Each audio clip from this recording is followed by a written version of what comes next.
Well, first, happy birthday to Nicola, that in Minnesota Jim Face would call you El Gran Nicola or something similar. Something. And, you know, as Irene pointed that we were the people that knew Nicola first in this audience, but we realized that I'm really the second. Irene was there before I arrived. I was at Quran at the time. So happy 50 plus. Okay, I was assured like 10 times that this had to be a lecture for a large mathematical audience.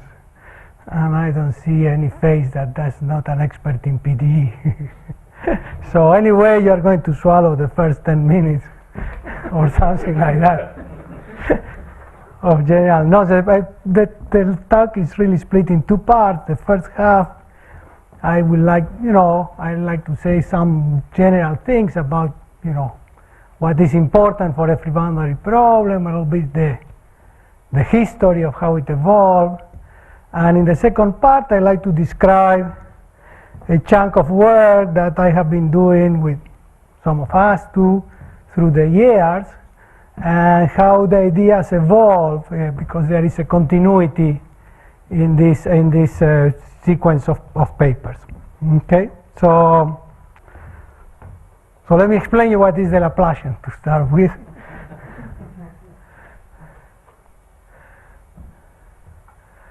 So if you want to try to describe what is diffusion, the first thing you look at is the Laplacian, right? And the best way is to describe it by a random walk probabilistically. I think that's the one that I like best to explain why Laplacian is diffusion, right? And so in one dimension, the Laplacian is just the second derivative.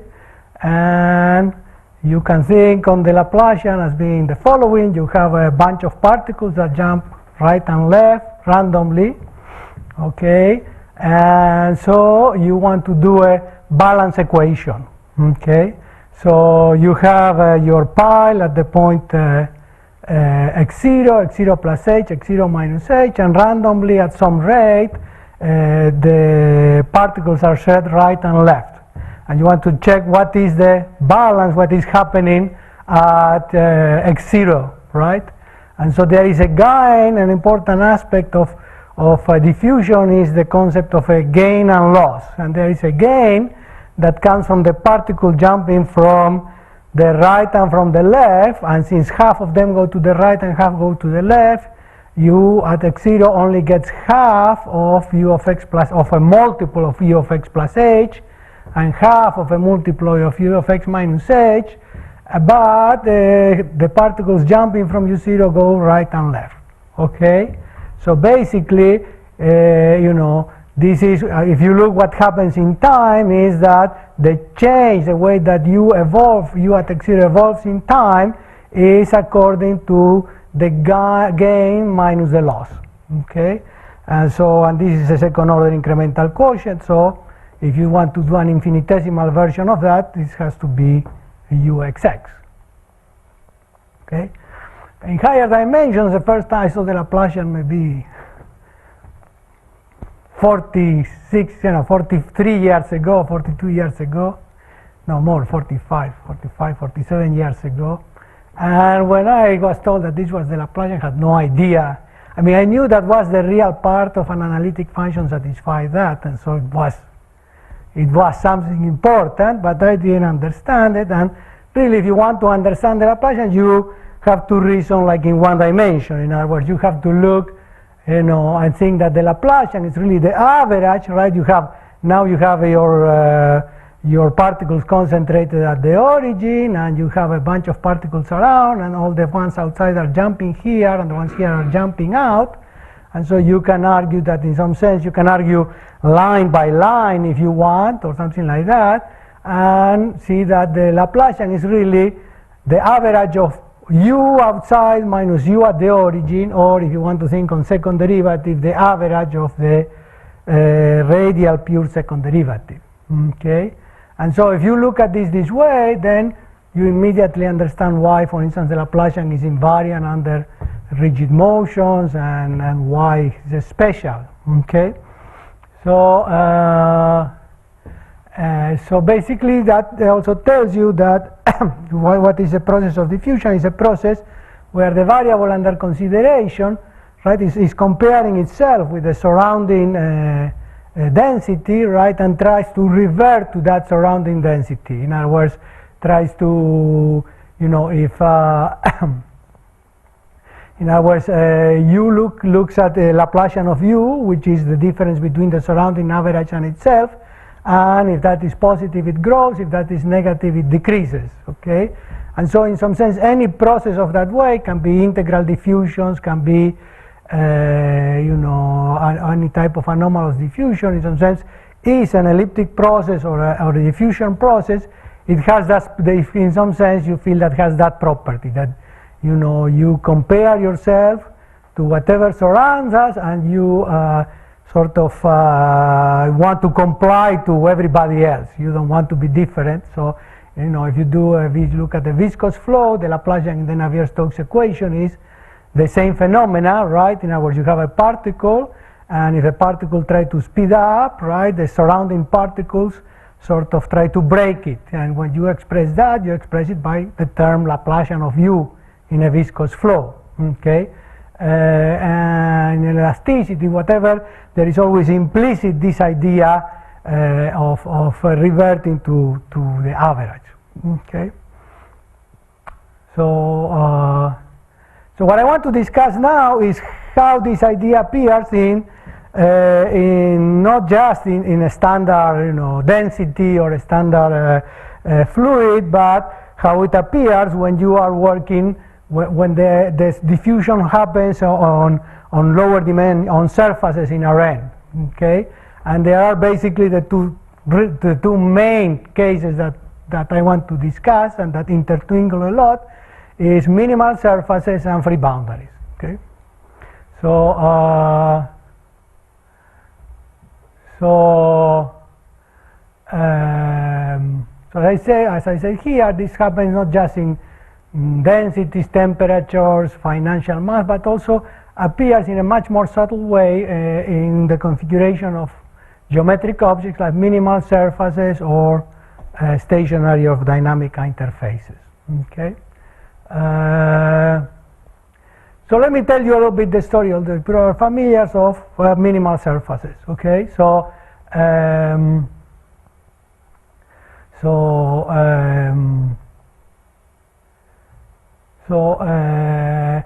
let me start with minimal surfaces, right? So if you look at the minimal surface, the Euler-Lagrange equation for a minimal surface is zero mean curvature. Okay, and zero mean curvature is like a geometric Laplacian. In other words, zero mean curvature consists on the following. The picture is not too clear, but you know, you have a surface, right? And for the surface to be minimal, right, you take the tangent plane to the surface, and so you can express the surface in coordinate in the tangent plane. And so if you look at the quadratic polynomial has two eigenvalues, right, in the plane, and the two eigenvalues are the curvatures, the principal curvatures of a surface. Okay, and so the zero mean curvature means that the sum is the Laplacian in tangential coordinates. In other words, zero mean curvature means that at every point you take a tangent plane, you write the Laplacian in the tangent plane, and it has to be zero. So in some sense, it's a geometric minimum. The zero mean curvature is a geometric Laplacian. Okay, and so you expect, in some sense. So one of the things I want to discuss is why being like geometrically harmonic, right, implies regularity for this surface. And movement by mean curvature is like a geometric heat equation then. In other words, at every point you have this curve, let's say, that is shrinking at a point because at every point, right, the surface moves with velocity proportional to the mean curvature. Okay, so it is basically like the heat equation for surfaces. Okay, if you want to look at a similar example for a free boundary, I think the easiest thing to look at, or the most familiar thing to look at, is the Stefan problem, right? You have a solid-liquid interface, right? Basically, the simplest model is that you look at, they have a region where there is positive temperature, a region where is negative temperature, right? And so the interface, the configuration evolves in the following way. In the liquid part, there is heat diffusion. In the frozen part, in the solid part, there is heat diffusion, right? And then the free boundary moves proportionally to the injected heat. In other words, to melt the solid part, you need to have, to provide the latent heat, and the latent heat is proportional to the jump on the normal derivatives. Okay. So why should such a surface? What is the hidden diffusion in this process? So one can make a sort of a very naive argument and say the following. I say, well, what happens is the following, right? You have the diffusion of the temperature in the negative and the positive part, and then if you look at the interface, if you study the property of harmonic functions or the heat equation in domains, you know that if you have the heat equation in a domain like this, and it has like a bulge here, then you put temperature here, then the temperature coming from this way is going to decay much faster, right? Like if you have an angle, then harmonic function has a higher decay, while here the domain is surrounded by higher temperatures, and therefore the normal derivative of the temperature going in this direction is going to be bigger than the one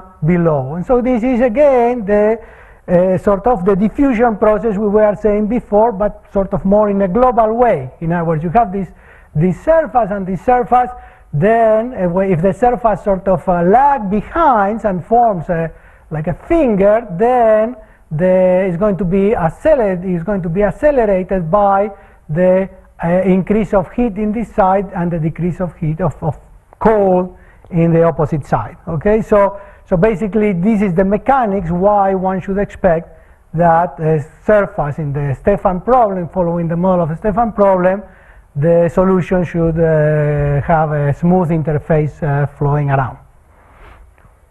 So you can think this iteratively, right? You can say, okay, let me not move the interface for a while, right? You can say, okay, here I have, at this time, I have this temperature, right? And then I'm going to keep frozen the free boundary, and the temperature is going to increase, right? So here the temperature is the same as before, but the slope is bigger. And then if I let free the free boundary, since the slope is bigger, the free boundary is going to move. So one can think on this phenomena sort of in an iterative fashion. Okay. So this is of course a very simple model, right? I mean, there are much more complex models for the Stefan problem, but I want to, so if you are presented with this problem the first time of your life, and you look at it and say, okay, this is a nice idea that you are looking at what happens around you and try to, but how do you express this globally, right? How do you extract from a very simple mathematical model that says the temperature flows and the free boundary move proportional to the normal derivative, how do you, find a mathematical way to showing that indeed that surface regularizes, okay? In other words, how do you do that? And so, in some sense, this goes, as we know, as the label of Harnack inequalities, oscillation lemmas, and so on. And I think, in good part, the main ideas on how to materialize this diffusion regime were developed by the Giorgi when he developed the theory of regularity for minimal surfaces. Okay, so let me tell you, although you may know how did the theory evolve. Okay, so So in fact, I think a posteriori one could, always make a ellipticity theory without talking about equations. In other words, without talking about the fact that you have this family of surfaces that for some reason, right, if you perturb them in one region, right, then what Harnack inequality says in some sense is you have this family of surfaces, let's say minimal surfaces or some kind of equation that have the property that you perturb them in one point and the effect is felt instantaneously all around with comparable intensity and in the same direction. And I think that is in some sense the secret of ellipticity. Okay, this is the secret of ellipticity for free boundaries. The secret of ellipticity for minimal surfaces is what makes a process elliptic. Okay, and there are three methods to look at elliptic equations. Right, one is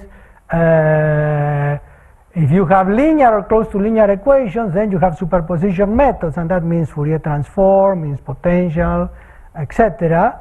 If you don't have that, then there are the equations from continuum mechanics where you work with by energy considerations, right? In other words, by truncating, multiplying, etc. And maybe the hardest of all is by comparison techniques, because energy equations in the calculus of variations are infinitesimal, but they are global in some sense. If you think all the methods you use consist of multiplying, integrating by part, and so on, so they are hidden some global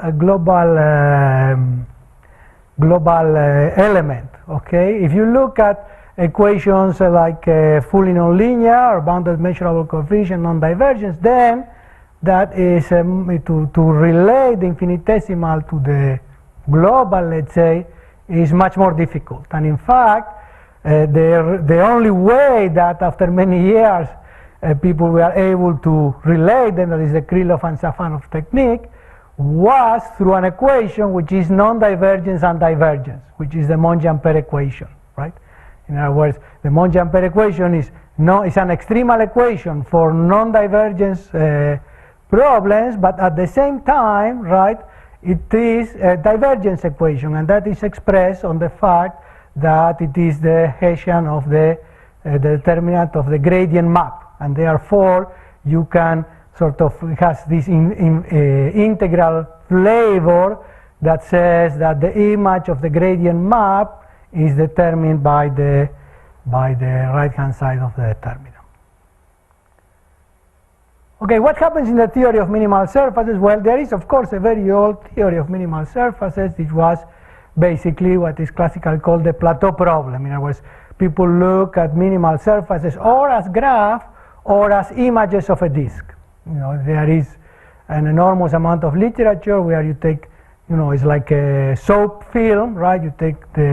People will take, let's say, a circle and look at a map into R3 of a circle and look at those maps such that the image minimize areas. And so this was a very delicate and beautiful theory, but it was in some sense very confined, and people start to realize that there were many problems where what one wanted is sets whose boundary has minimal area. Okay, see, the simplest example you can give is if you want to, just take a domain, and suppose you want to wrap it, right?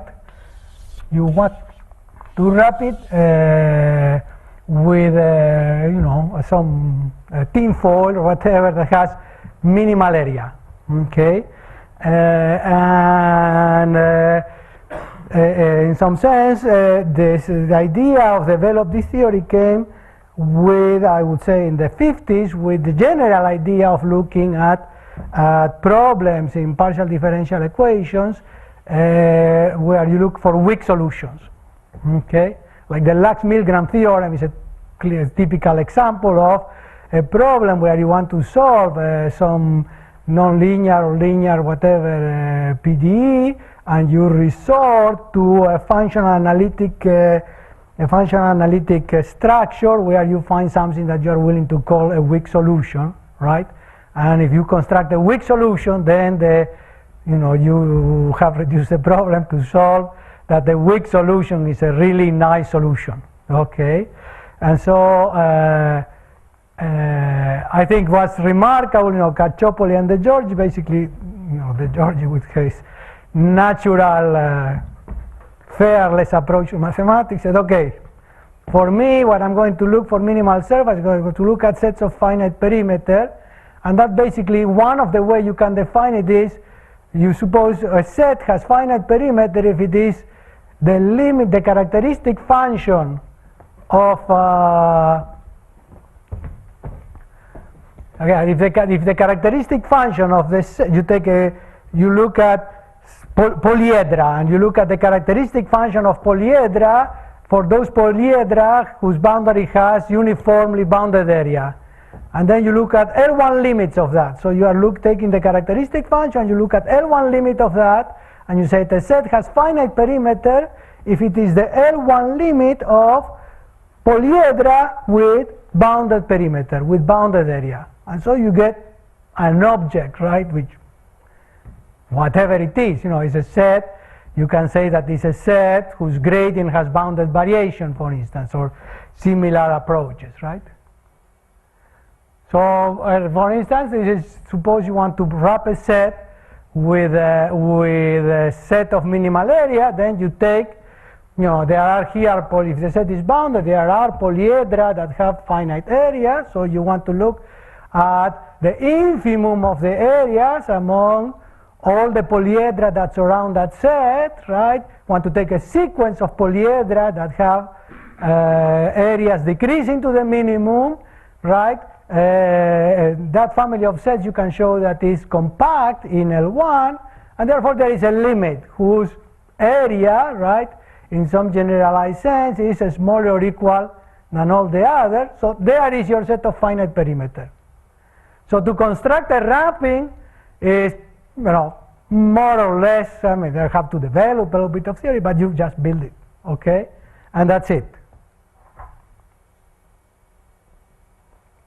This is the remarkable theorem, right? This object that you constructed, that it was the limit of polyhedra in L1, right, is an analytic surface, right? For any dimension, when you reach dimension A, then there can be singularities, and the singularities have half of dimension n minus 8, okay?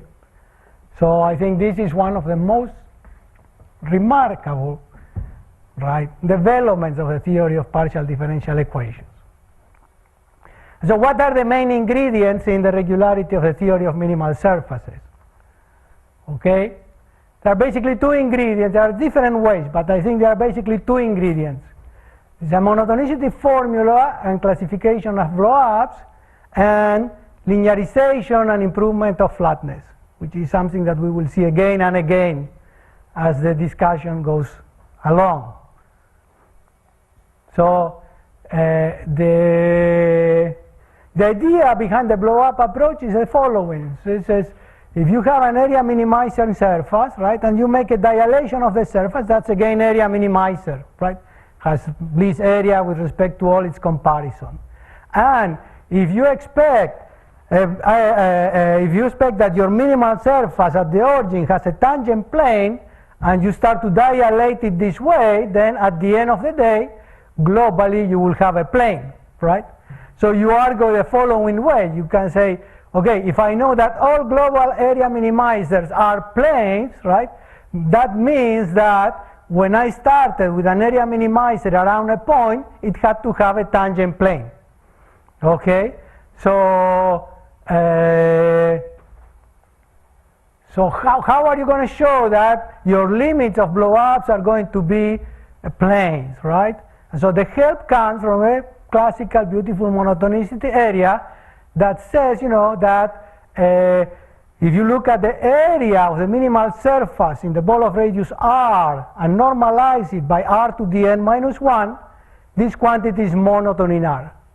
I think it's something important that of all the monotonicity formulas that we have been looking, so the important thing of a monotonicity formula is some sort of measure of entropy when you go away from a point. In other words, you have a point, right, and you look at your solution in a very tiny neighborhood, and let's say it's a plane or it's a polynomial In the case of Almgren, monotonicity formula is a polynomial of degree k, or whatever, okay? And then as you go away, right, the surface starts to disorganize itself, right?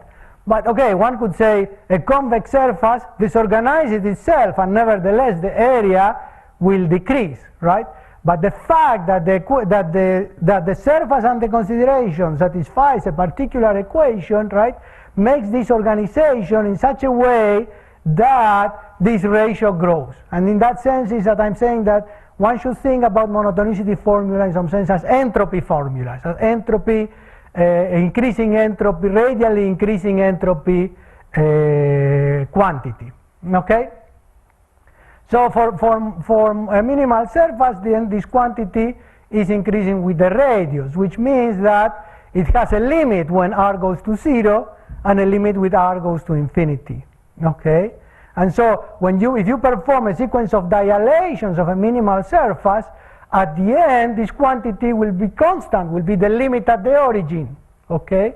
And so there is a theorem that says that the monotonicity ratio becomes constant for Blowup, and also then that global solutions with constant monotonicity formulas are really cones. And in dimension less than 8, minimal cones must be planes, okay? So that means, so now we are sort of in a position to try to apply our idea of saying I take a point, I make a dilation, I look at, so this cone is what the picture was at the origin to begin with.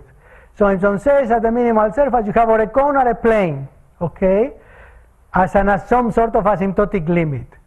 Now we know that cones are out of the question if we are reasonable and don't worry too much about singular points, right? But then there is, okay, asymptotically is a plane, but what does that mean, okay? And so so then comes the second question, is if minimal surface around the point is asymptotically a plane, right, is it a smooth surface nearby, okay?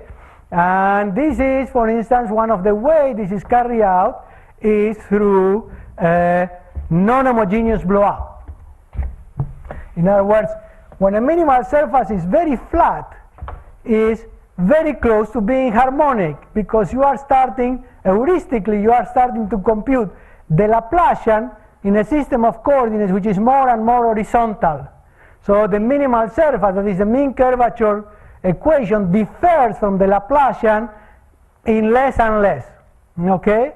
And so there is this beautiful idea of non-homogeneous Blowup, or approximation by harmonic functions, that says, okay, let's take a very flat minimal surface, right, and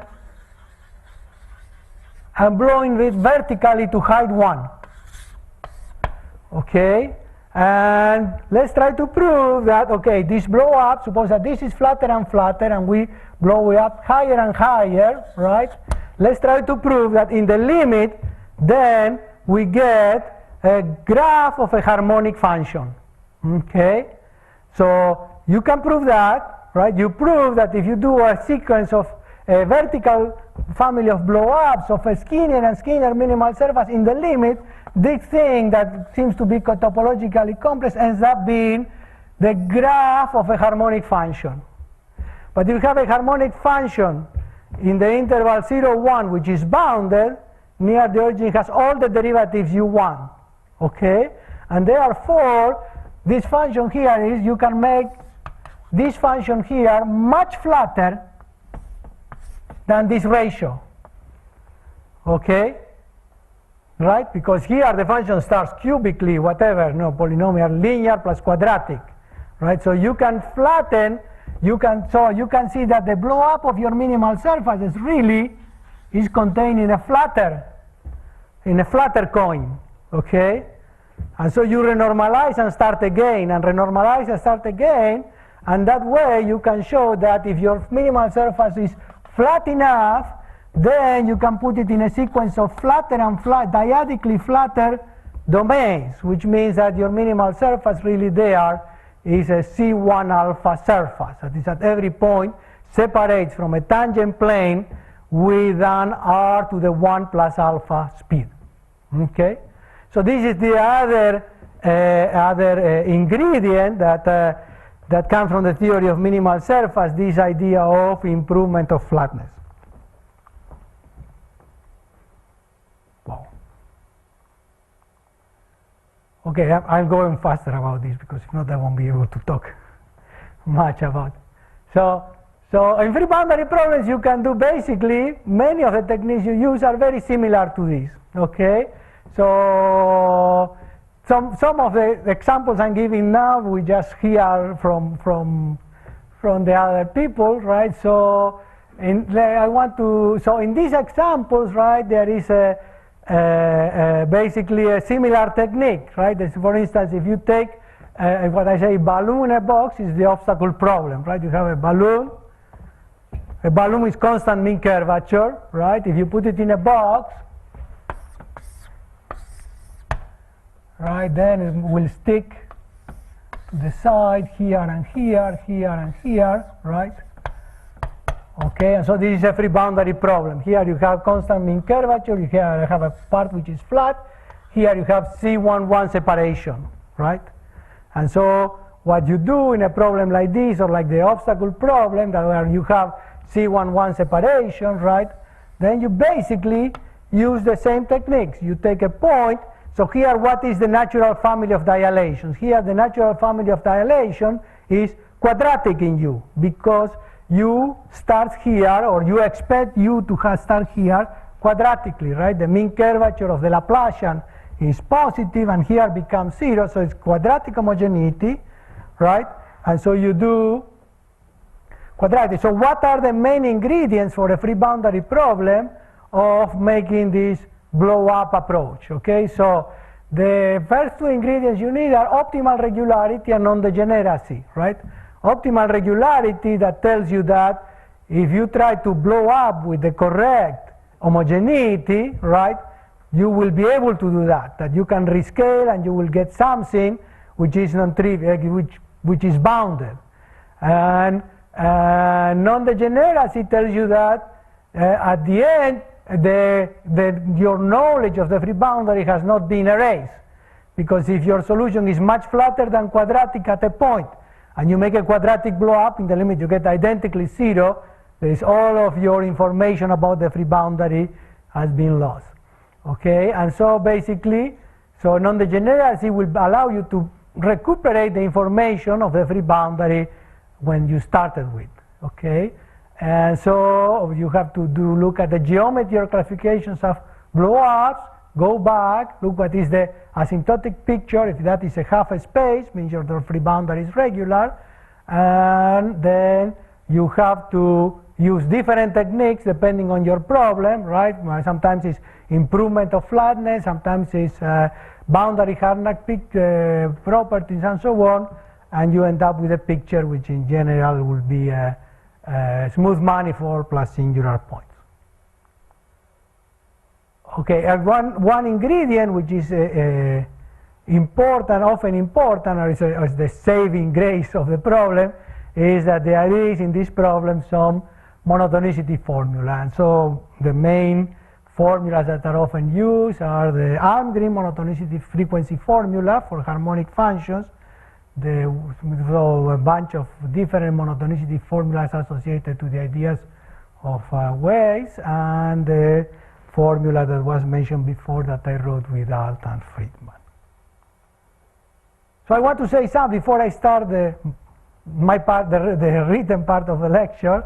I want to say something, which is that in all of, or in many of these free boundary problems, although the curvatures and minimal surface are never mentioned, they play an important role. In other words, there is often some sort of connection with curvature. For instance, in the obstacle problem, when you blow up, solutions become convex. So the level surface of the coincidence set, all the level surfaces are convex surfaces. In the optimal shape problem that was discussed before, the free boundary has positive mean curvature.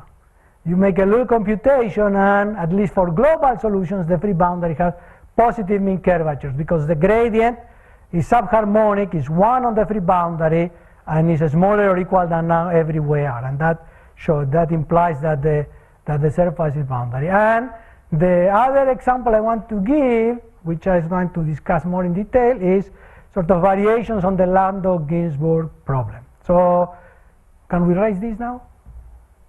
Okay. Okay, so more or less I have until what, 10, I think it's it?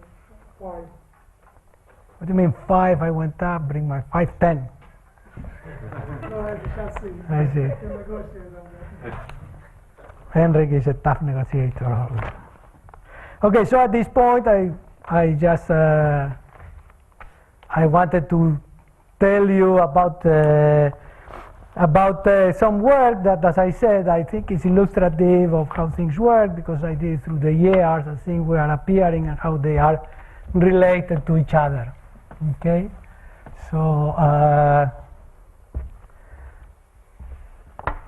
so when I was at the Institute for Advanced Study, I had Langlands next door, and so I have no choice but to learn about the Icing model. So the Icing model is a magnetization model, right? You have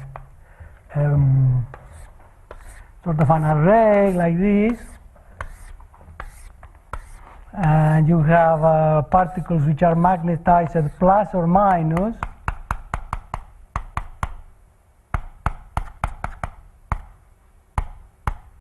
and so on, right? And you want to describe this some way, okay? And so the simplest model is that you have the plus and the minus separated, and there is a neighbor-to-neighbor interaction. And that means that you are a plus, but there are more surrounding particles which are negative than positive, you turn into a negative one, okay?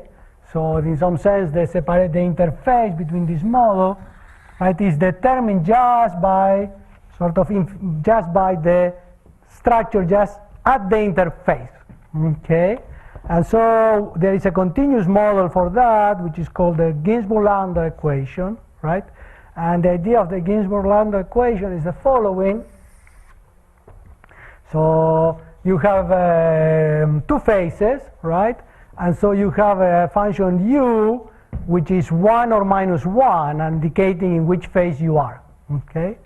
So you have here a phase 1 and a phase minus 1, and so you have a function u, okay? Which in principle will be a Heaviside function, but since you want to give some room at the interface, or what's going at the interface, instead of being a jump function, right, it's a function u, right, which is 1 and minus 1 in one phase and minus 1 in the other, and something intermediate. In other words, saying, okay, let's assume that there is a little interface in between, right?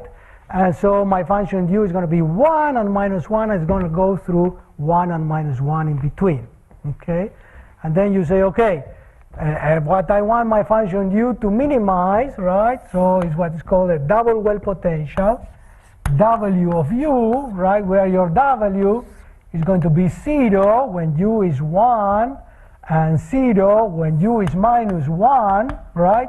But in between you're going to pay, right, because you don't want to have interface, okay? So in between you're going to pay, so your W is going to be something like this, right? And then you want to put a 1 over epsilon to make this more and more expensive, and at the end you will end up with 1 and minus 1. But if you just put that, then you end up with any characteristic function of a set has energy 0. So you have to put a way to pay for the interface, okay? And so the way to pay for the interface is by adding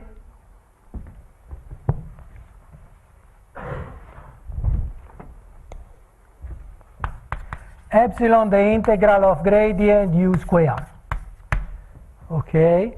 And why does this pay for the interface? This pays for the interface. In fact, let me put here, call this function w squared, right? And if I call the function w squared, you are paying for the interface, because if uses controls the integral of 2 gradient u right, times W of u, okay? And gradient u times W of u, right, is the gradient of a potential of u, right?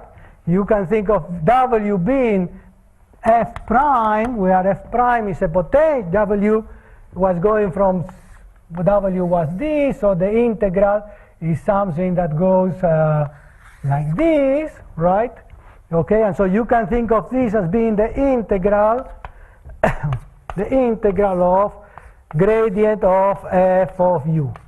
And so this is controlling the price of jumping from 1 to -1. In other words, f of u is identically 1 when you have gone to the right, identically -1 when you are on the left, and so you are paying for the transition. And in fact, if you minimize this, then these two quantities become comparable, and indeed you get some sort of phase transition argument. And so when you let epsilon goes to 0, at the end, then the interface is forced to be not just anything. Suppose I put data 1 here and data -1 here, then the interface ends up being a minimal surface.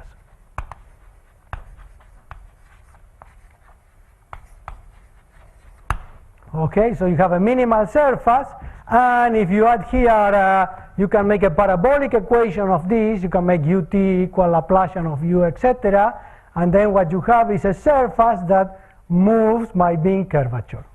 So if you do a parabolic equation out of that, you get a movement by mean curvature. So minimal surface, and movement by mean curvature.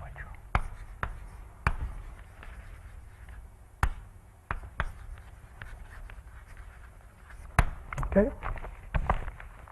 Now, if you look at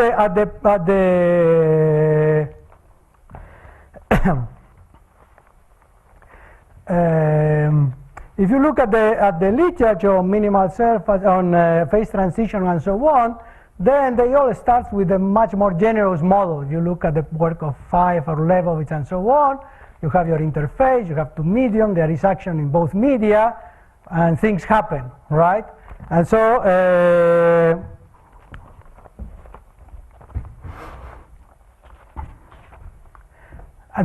if you review this scaling, and do it slightly different, then you end up with an equation where you have the minimal surface in between, but on both sides you are left with non-trivial potentials. You end up with gradient u squared if you have diffusion on one side, and gradient u squared if you have diffusion in the other. And that's why one thing that we look, it's a paper I wrote with Carlos Koenig, Athanasopoulos, Koenig, and Salsa, right, was the issue of what can you say of the interface if you have equations on both sides. So you look at the problem of the following problem, says, okay, what I want now is, let me put a simple configuration, let me put here u equal 1, here u equal -1, and so intermediate I have an interface, right, so that gradient of u squared, that u is harmonic here, u is 0 here, but I also want to minimize the perimeter of this set. In other words, I want to look at minimizers of the functional gradient u squared plus the perimeter of the set, let's say, where u is bigger than 0. Okay. So we look at this problem. What is it? Okay, I should keep one of these. So we look at this problem, and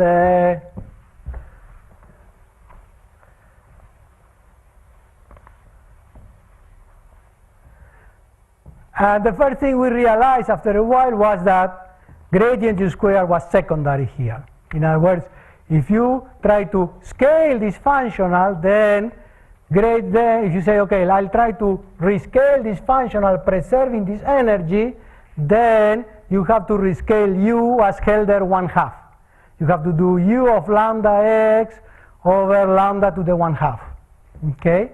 So, but if you have this configuration, you expect U to be linear most of the time. You have a harmonic function that becomes 0 in a nice surface, then U should be linear. Okay? So the conclusion of that was that we should try to just go and try to show that U is linear, because if U is linear, then we are in business. And let me explain you why are we in business, right?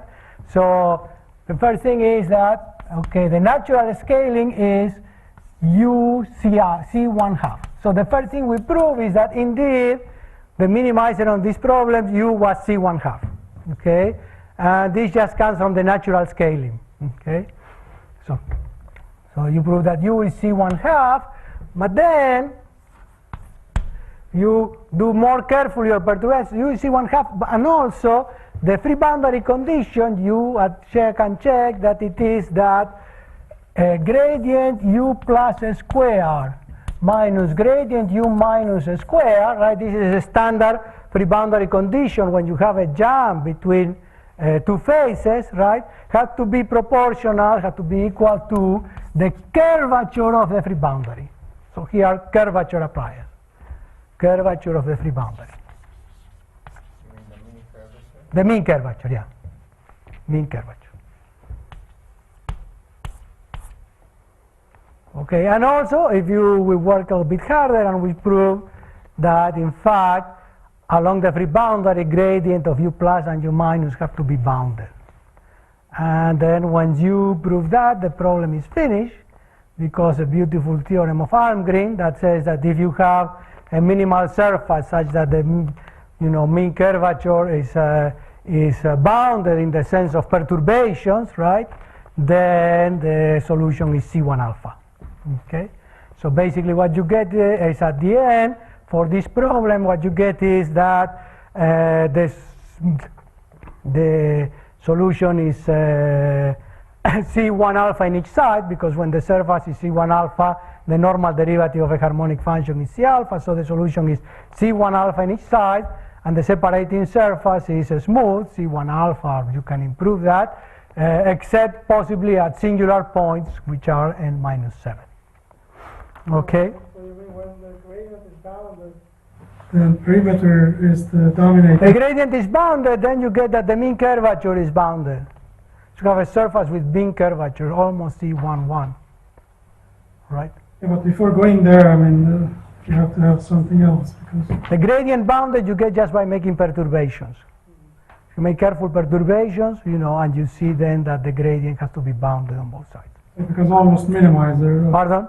It's almost minimizer of minimal surfaces. No, it's the other way around. It's the other way around. You have this solution, right? And you do, it's okay, it's minimizer of minimal surface. So what you have to do is you have to do perturbations where you don't change too much the surface. Okay, you can do perturbations where you don't change too much the surface, so the change on the surface is negligible, and that allows you to control the gradient U at the boundary, okay? So you do perturbations like in the standard. If you don't have this, you have the jump in gradient U squared, you do perturbation, you have the monotonicity formula, you do perturbations, and you show that the gradient is bounded. And once you show that the gradient is bounded, then automatically you have bounded curvature. Okay, and bounded curvature is a very nice, almost like a minimal surface.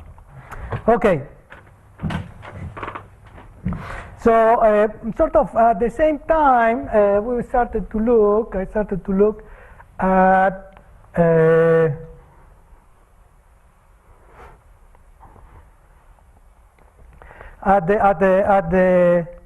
the associated movement by mean curvature. So we look at movement by mean curvature.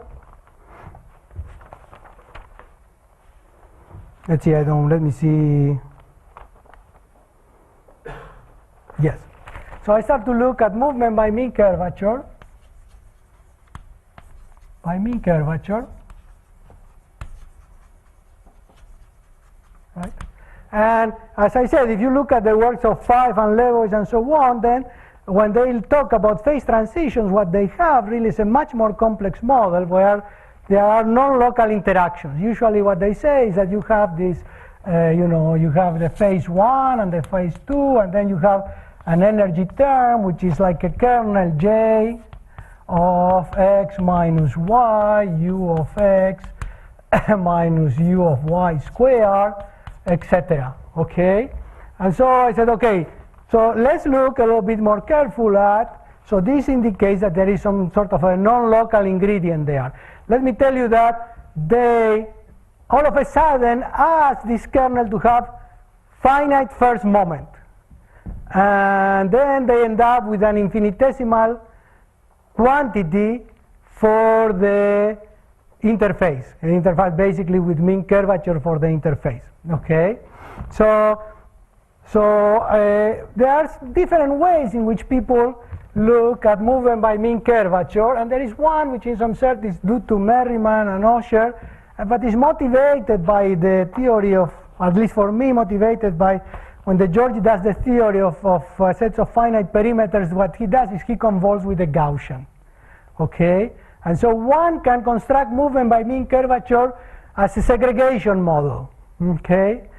So a segregation model will be the following. You have, population here which I'm level with a 1, a population here which I level with a minus 1. And you want to see, a model for how this evolves. Okay? And so a model for what this evolves is, so let me call at time t, let me call h of t the function which is 1 and minus 1. Okay? So it's like the sine function. Okay? So you start with h of 0, right? And then you convolve with a very narrow Gaussian, g epsilon. Okay?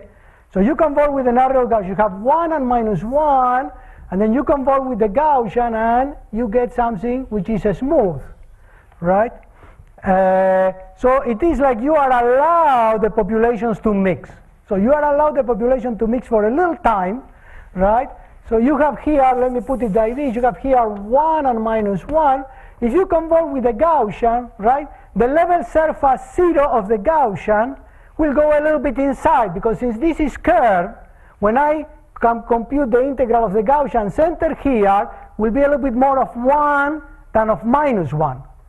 Right? If this is curved this way, right, over here, when I convolve, when I have more minus 1 than 1. So in this region, the 0 level surface of this smooth function, right, has moved away proportional to the mean curvature of the domain, while here is moving inwards proportional to the mean curvature of the domain. So what Osher and Merriman does is, okay, we convolve with the Gaussian for an epsilon instant of time, and we said enough of mixing. If the density is bigger than 0, then you go to the 1s, and if it's less than 0, you go to the minus 1. Okay, so they mix and segregate, and that generates movement by mean curvature. Okay, and so with Takis Suganidis, we wonder, okay, what happens if you are using a fractional heat equation? In other words, if you are mixing with a kernel, right, which has a long tail. In other words, what happens if you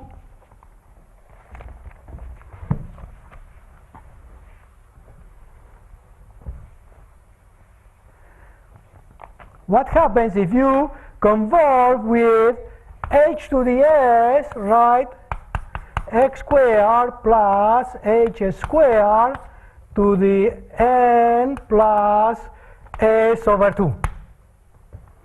Okay? So,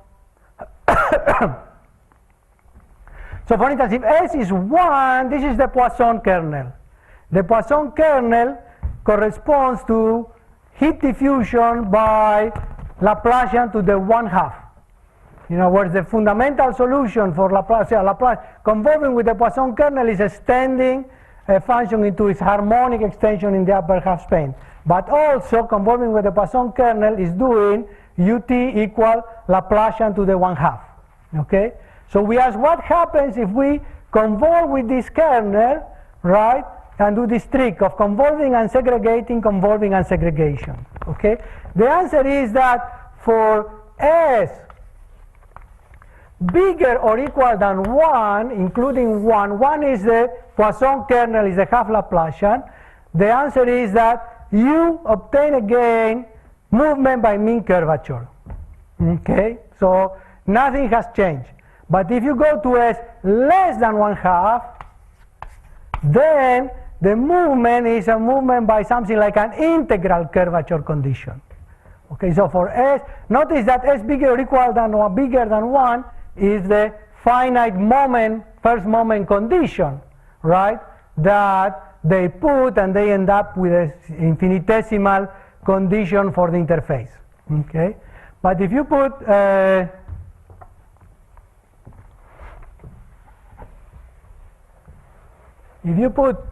S less than 1/2, then the speed of the free boundary at a point, so let's take the origin, right?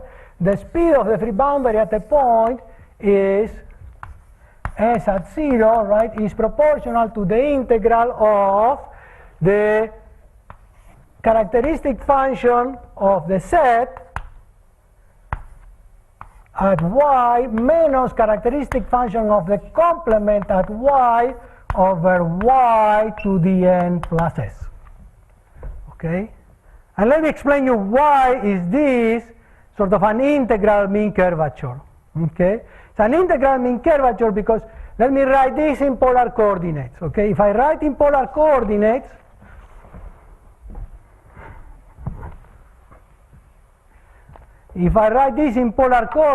then this becomes the integral of r to the n plus s, r to the n minus 1, dr, the sigma, and here what do I have? So here I have the following. I have to normalize the sphere to the sphere of size 1, right? It's a normalization, so I have differential of area on the unit sphere, the normalized sphere, this sigma, differential of angle, right? Times, and then I integrate 1 in the set and minus 1 in the other. So this is what we were saying before, is the defect of the surface to be a plane. In other words, if there is more 1 than minus 1, this integral is going to be positive. Okay? If this is Lipschitz, this integral is going to diverge because I have, n plus s, right? If this is Lipschitz, this integral is going to diverge because I have minus 1 minus s, but here I have something which is of order 1. Okay? If this is C2, then here I have something of order r, and since s is less than 1, this is going to converge. So this integral, in some sense, distinguishes or sort of is diffusion-like, right? In the sense I was discussing before, in the sense that if the excess of 1s is bigger than the minus 1 in this integral fashion, the surface is going to move in that direction, okay? If not in the opposite direction. And so a natural question then is to ask, what are the minimal surfaces for this problem? Okay? And the minimal surfaces for these problems then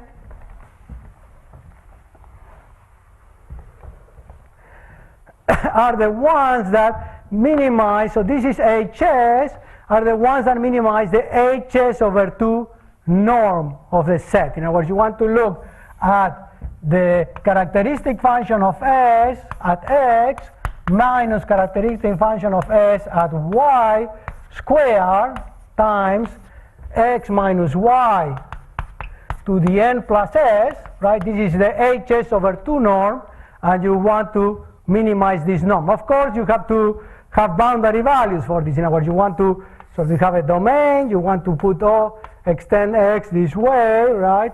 And say, okay, among all of the possible characteristic functions here, I want to find the one that minimizes this quantity. Notice that if the h1/2 is the boundary values of a harmonic function, right? If you the gradient you square in the interior, this is equal to the h1/2 norm on the boundary, and you know, if you are a numerical analyst specialist, you know that h1/2 of a function with jumps is infinity, right? But precisely, right, s is less than 1, so s over 2 is less than 1/2. Okay, so when you get to 1/2, the theory changes, and is what I discussed before. So we look at these minimal surfaces, and we in collaboration with Ovidiu Savin and Jean-Michel Roquet-Joffre, we developed a regularity theory for these minimal surfaces. And so basically the regularity theory is, as at the very beginning of time, you blow up, you show that the blow-ups are cones, you come back and you do an improvement of flatness, okay? And let me tell you what is the monotonicity, what is the monotone function here, right? So the monotone function here is the following, right? If you take h1 half, which is not good, right? We know that h1 half corresponds to the energy of the harmonic extension, okay?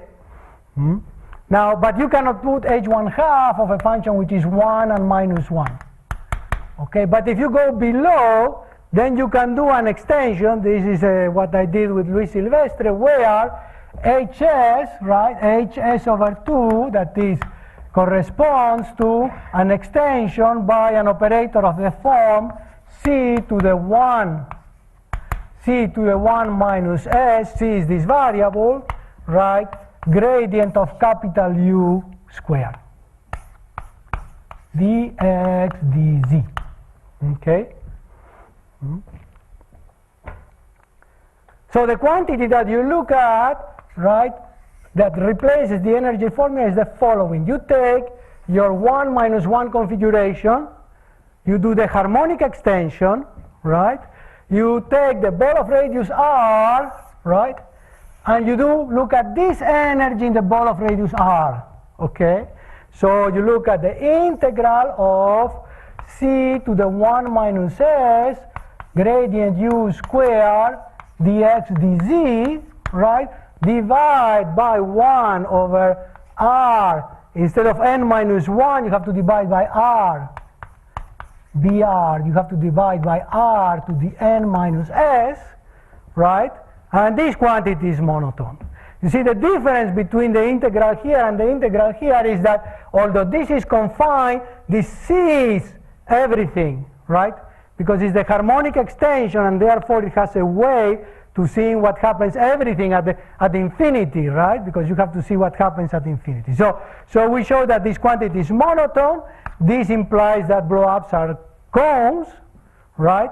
Then you can show that in 2D, cones have to be lines, and therefore, in principle, what you expect is that the solutions are smooth, except on a set. I mean that in 2D, cones are lines. It's a separate paper of Valdinocci and Savin, but the consequence of that is that minimal surfaces, integral minimal surfaces are smooth, except on a set of singularities of Hausdorff dimension n minus 2.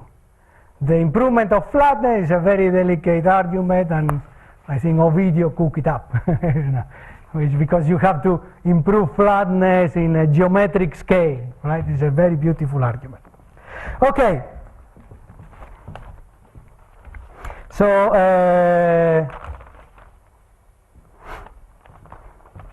okay, so,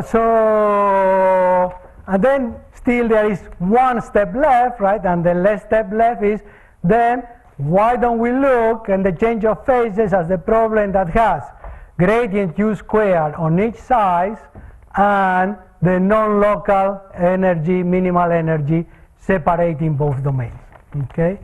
And this is something that we just have done very recently with Ovidiu Savin and Enrico Valdinocci, both my students, many years ago, or some years ago, of which I'm very proud. So we look at the, so you want to look at the problem as before, where you have, let's say,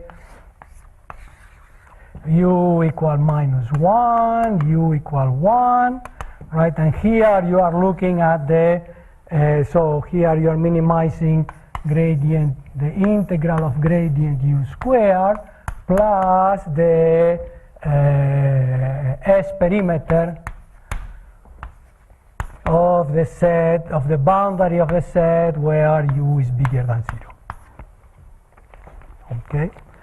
And so we basically they develop the same theory, and here then when we basically we have to again look at where is the monotonicity formula for the area, okay? And so the monotonicity area for the area is like a Weiss type monotonicity formula.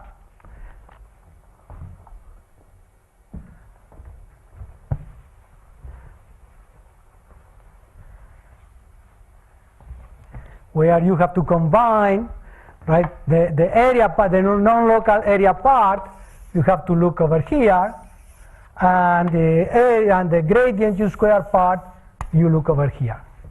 Okay, so the monotonicity formula is something like, there are constants that are special, you know, have very delicate constant, but basically is gradient, let me call here little u, and its extension capital U. So you look at gradient of little u square, right, over here. It comes from the energy term, right, plus the integral of z to the 1 minus s gradient u square,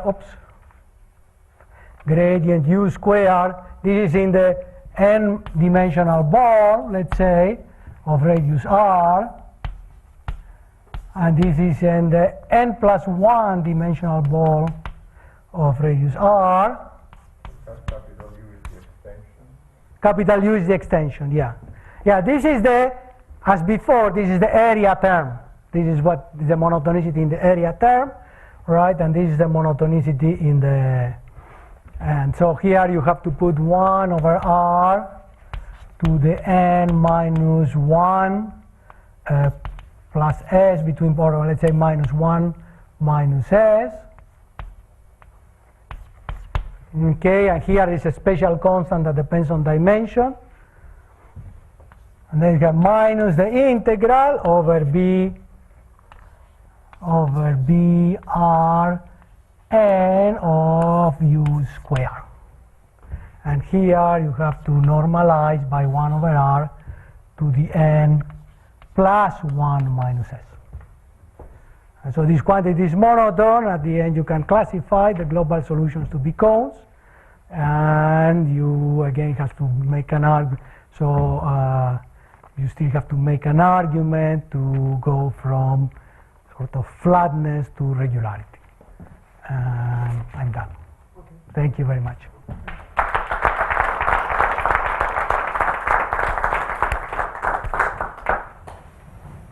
Questions?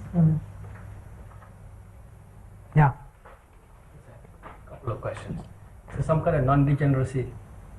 Pardon? Is there some sort of non-degeneracy aspect? I mean, you need to know that these cones are. Well, no, because when you blow up, no, the cones are far from planes. It's usually you can prove in all of these arguments that if you are very close to a plane, you have a plane. In fact, for these minimal surfaces, we prove that with Baldinocci. We have a paper about the structure of cones, the fact that the cones are isolated. I mean, the blow-up, don't you have to prevent that from becoming trivial or something like? Well, trivial is a plane. That's good for me. This is not like the free bound, you know. Yeah. Oh, you mean about the about the U on both sides? Yeah. Okay, but the cones are not trivial. Both cones, one thing that you can prove is that cones have density of both sides. Like if you have a minimal surface, if for instance you have a minimal surface and you look at the set at one side and at the other and you cut it with a ball of radius r, so you give me an object of this, which you don't know if they are regular or not, but they are minimal. So it's very simple to prove that if you take a ball, then this set and this set have positive density. Yeah, this is very important also when you do the improvement of flatness and so on. And this is just by comparing, you know, this has more area than this because this is a minimal surface, and so you integrate and the radius and you show that that the density on both sides is strictly positive. Okay. Yeah. So you have the integral curvature in that integral and the yeah. standard Dirichlet integral. Wouldn't Yeah. it be more natural to have HS norm, for instance, instead of gradient U squared? You mean an HS norm? Yeah, HS norm, yeah. Well, yeah, that's a nice problem to do. I don't know. We just took this. This is okay. It is. You have to look again at the papers of 5 and Leibovitz and all the papers on phase transitions and decide what is determinant for what. In other words, what is determinant for the free boundary condition and what is determinant inside. For instance, I think this is what the engineers told me. I don't know, but I'm not so sure. But for instance, if you have a elastic material that is cooling or something like that, then locally it satisfies an infinitesimal equation. But the influence on the shape of the phase transition is global. In fact, many integral equations, like the quasi-geostrophic equations and so on, come from having a surface, right, that you have on one side a nice operator and the other a nice operator, but the influence on the surface is through the Neumann, Dirichlet to Neumann, let's say. And so it's integral, the equation on the surface is integral. Yeah. This last monotonicity formula you wrote, the capital U is the extension of psi U positive or the extension? Is the extension of little u. There is this extension theorem we prove with Silvestre that you extend, you take a, if you take a function in HS, right? I mean, you take the Laplacian, the S Laplacian on a surface, that corresponds to the normal derivative and an associated operator with a weight in Y. The extension of U, not the psi U positive. The extension of little u on the positive part, yeah. So that is the Weiss formula. Pardon? It's Weiss. This is a Weiss type formula, let's say, yeah. Yeah, this is a Weiss type formula, so I wanted to give. And it's not Yeah. possible to write this part which has the capital U inside in terms of the original U somehow? Okay, we did this extension because this is much, much better.